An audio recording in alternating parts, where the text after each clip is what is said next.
Welcome everybody, it's Sylvie McCracken from sylviamccracken.com. Today I have one of my incredible clients, Dr. John Stavrakos from johnstavrakosmd.com. Welcome, John. Thanks for having me. Yes, and John is the author of the brand new, almost ready to release ebook with the title that I have to read so I get it right. The Athlete's Secret to Conquering Pain, Heal Your Body and Boost Performance Through Regenerative Medicine. Which is fantastic. So really excited to chat with you today and really just share a little bit about your journey and share with people what you're up to and why you decided to do this and go online. So why don't you tell us first of all, what got you into deciding, hey, I'm going to take my expertise and package it into a product and go online with this, as opposed to continuing to see your patients one-on-one? Well, a couple of colleagues of mine, friends of mine have written books at various times, and they've all kind of done it, I think you mentioned, kind of almost as a business card. And they've said, brought patients in the room. But, I've been in medicine long enough to realize, like, kind of what you said struck a chord, that it's kind of the fee for service where you're only going to make a living for as many patients as you can see. And being human beings who need to eat, sleep, and spend time with their families, you're going to have limits on that. So when you're pushing 50, 60, 70 hours a week, it's maybe time to share what you can do. So I got you, long story short, I got to your site, and I remember at the interview, they asked a lot of questions. It wasn't like, okay, 2 minutes of talking, where's your credit card? It was, if you're a good fit. It's like, we have to kind of accept you. Yeah. Okay, that's good. You have standards, good standards. So when we got to one, they said, we think you'd be a good fit. And then I just realized that, it's like you said, it's a good source of passive income, and it's something I'm really, really passionate about. I think the more people know about regenerative medicine, how they can heal themselves, the happier we'll be. Well, I love that too, because it's so, the MD gets this rap, of all the different docs and professions and whatever else, the MD in particular, I think, gets a rap for being a pill pusher. Yep. And Percocet, Tramadol, oxycodone, there you go. Exactly. And also you got to keep coming back, right? Because nobody can go buy that at the Rite Aid. So, so I love the fact that what you're doing is you're giving a product where it's like, of course, there's a time and a place for actual, emergency medicine and all kinds of medicine. And thank God for you guys for all of that. But this product, this information product that you're putting out there is really empowering the patient to say, hey, I can take care of quite a bit myself. And I can inform myself at the very least, and really know how to prevent things and really be an informed patient as well when I am a patient. Is that right? It's the whole, the last chapter of the book talks about the fact that we have this crazy idea that the doctor is the captain of the ship, and you just kind of, okay, yeah, I'll do that. I'll take this pill.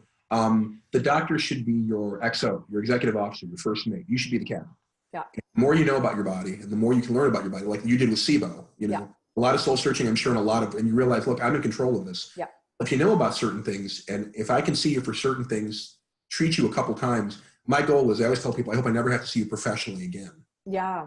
Because you've got the tools to do what you have to do. You're empowered to live your life and only come to me for rare occasions. Yes. Basically. I love that. And I love this, this wave. Of course, we have a biased sample size because all of the docs that we deal with are incredible people who are on that same line of thinking. But the truth of the matter is, at large, I think that, the traditional medicine is broken. The model is broken. And it really depends on that, like, emergency medicine as 80% of the gig, basically. I can sum it up in one gesture. I mean, this is really where we are right now. Okay. Yeah. And that's really the case. People see MD, and I learned a lot from naturopaths. My mentor, I did a women's sports medicine fellowship, and my mentor Ann Hoke is a DO, and so we learned a lot of keep your mind open, look at other things. And when you've been through some pains, it just won't go away yourself, and you've had some of these treatments, and you realize, oh my God, this works. Yeah, I was a patient before I was ever a physician doing this. Yeah, this is the one thing that's gotten me better. And so now 25 pounds lighter, and a happy hip and happy knees and happy back. I promote it. Yeah, I love that. So you have a lot to share, not just from your expertise as a professional, but really as a human and as a patient yourself, as a person that's been in the trenches as well, which is super, important and valuable to the reader as well. So did you come to this with any sort of internet marketing experience or writing experience or author experience, or was that all new to you when you started with us? Internet experience, I did have a website years ago, but I had someone kind of build it for me, and I would just say, can we put a blog up? And he would do that. Can you put the article up? So really, no. I told him, and I still tell internet people, talk to me like I'm 4. I won't miss anything.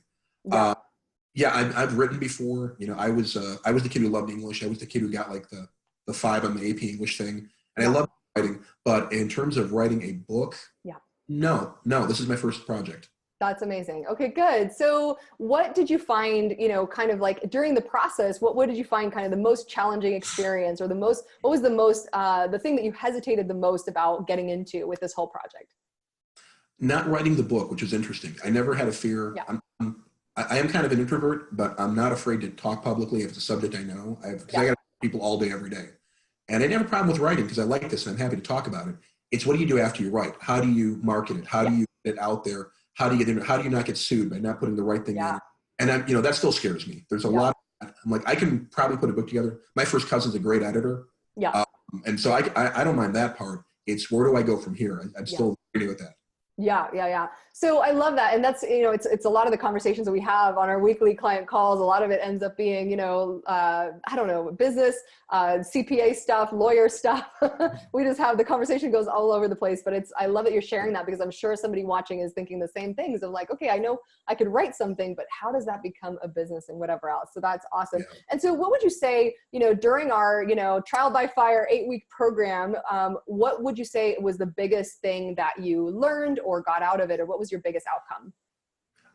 Kind of put simply, that it's doable, that there is a formula to this. And if you follow it through the trial, how do you learn, how do you look tall? You stand on the shoulders of giants, you learn from, talk to someone smarter than you. That's how you get smarter. I mean, that's true in what I do. I learned from great people and they made me smart, so to speak. But, you went through the trial and error in your program, you've been through it. So it was really kind of learning, watching the modules and then watching again and then forgetting them and watching them again. But really kind of breaking it down. And I realized a lot of my anxiety was questions that I just hadn't gotten to that module yet. Yeah.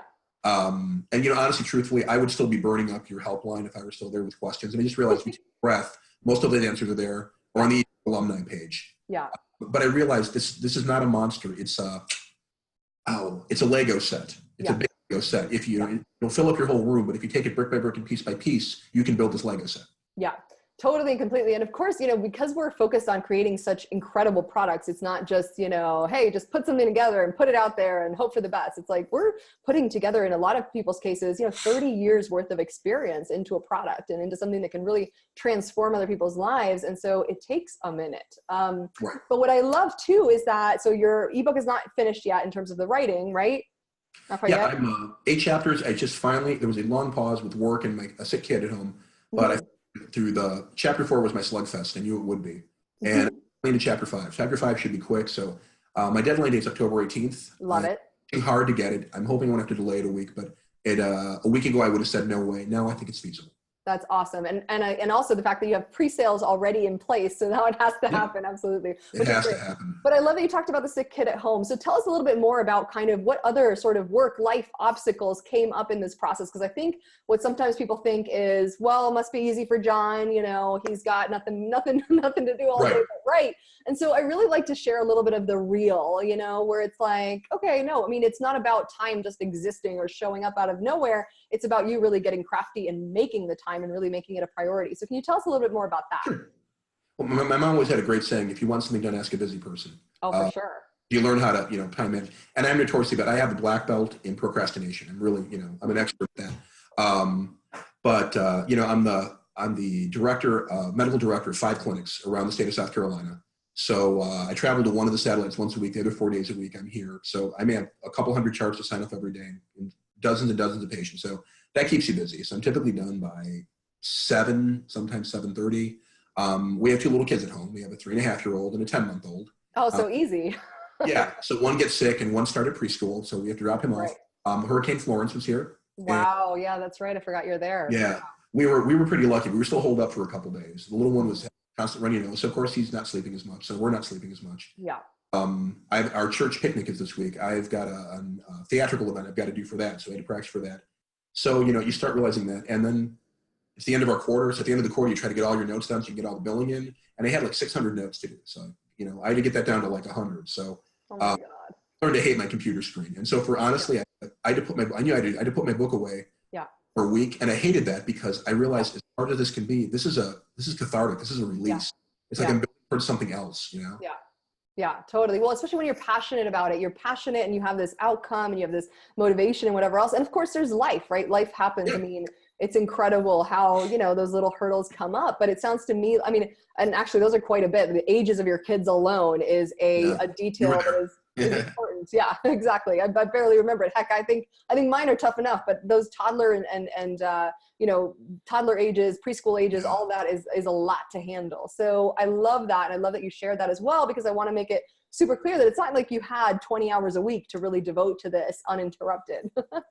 Yeah, I have an angel of a wife who said, look, you need a couple hours on the weekends. And I love it. so I'd sneak upstairs and lock my door because my 3-year-old wants to play with Dada. And if he knew I was there, he'd come knocking on the door. But without her help, there's no way this could be done. Absolutely. And that is the truth. We have a lot of clients with that supportive, you know, person in their life. And we've also had clients actually with people without support in their life. And that's interesting as well, in terms of seeing it as like, okay, well, that is a hell of an obstacle, but it's just another obstacle. How are you going to do it? So exactly. Yeah, that's amazing. So, you know, in our program, of course, we tackle a lot of strategy, and we tackle a lot of, you know, titling and marketing and this and that and the other. And it's very much creating a business for a lot of people online. But as I'm sure you've noticed, there's a little bit of a personal transformation that almost is required in order to make all of this happen. So I'm just curious, did you notice as a result of any of this, did it seep into your personal life? Did you notice any sort of personal transformation along the way as well that you'd want to share? I got more organized. There's no doubt about it.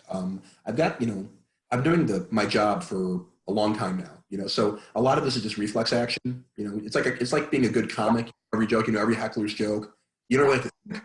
This made me think. This made me get outside my comfort zone. Yeah. Bliss, you know, I struggle with procrastination. I'm notorious for that. Yeah. It really made me, like you said, it makes you budget your time, and you know, you know, getting ahead in life and doing other things means doing things sometimes when you don't want to. Yeah. And I'd have a couple hours and say, look, I just really want to watch something on Netflix. Iron Fist. Second season came out. I want to see Iron Fist now. Yeah. You know, so that part did help. But really, it's like, I don't know, it was like studying for boards or taking my black belt test. Get out of your comfort zone and push. And it's very reminiscent of that. Yeah, I love that. I love that. So is any of that, so are you, the reason I love the time management thing, it's funny because today we had our Q&A call, today's Thursday. So when we're recording this, and you know, that always sort of, client calls, I mean, I feel like are my fuel for life.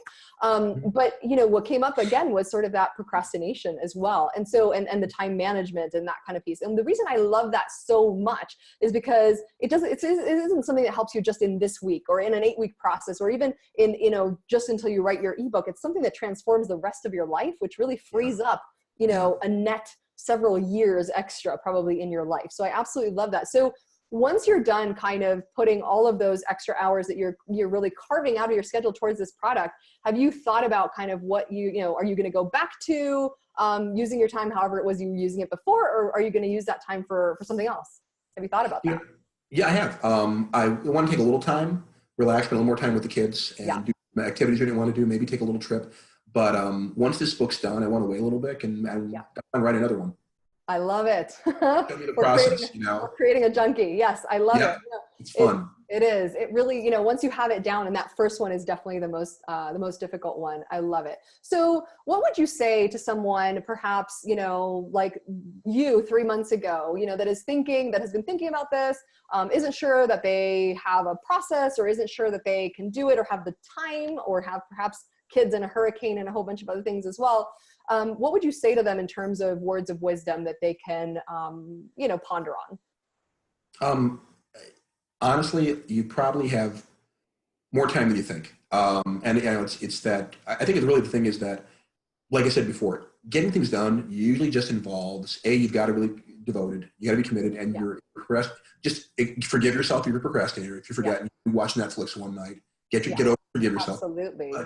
But keep in mind that a lot of times when people say, I don't have time, you know, get I can't, or I don't out of your vocabulary. That was my old gymnastics coach. He never, if you did that, you did push-ups. Yes. Oh my God. I love it. I want to meet that coach. I'm so that was amazing. Yeah. But it was really, you probably do. It's just, you know, if you're willing to give up, you know, some things you like to do right now, so you can do them later in life, you know, do what you have to do now so you can do the things you want to do later. That's amazing. This has really been, it's been hard, it's been challenged, but, you know, I haven't been challenged in this way in a long time. And I think, you know, because you obviously write, you know, there's a freedom to doing this, thinking that maybe my book may be a success or may not be.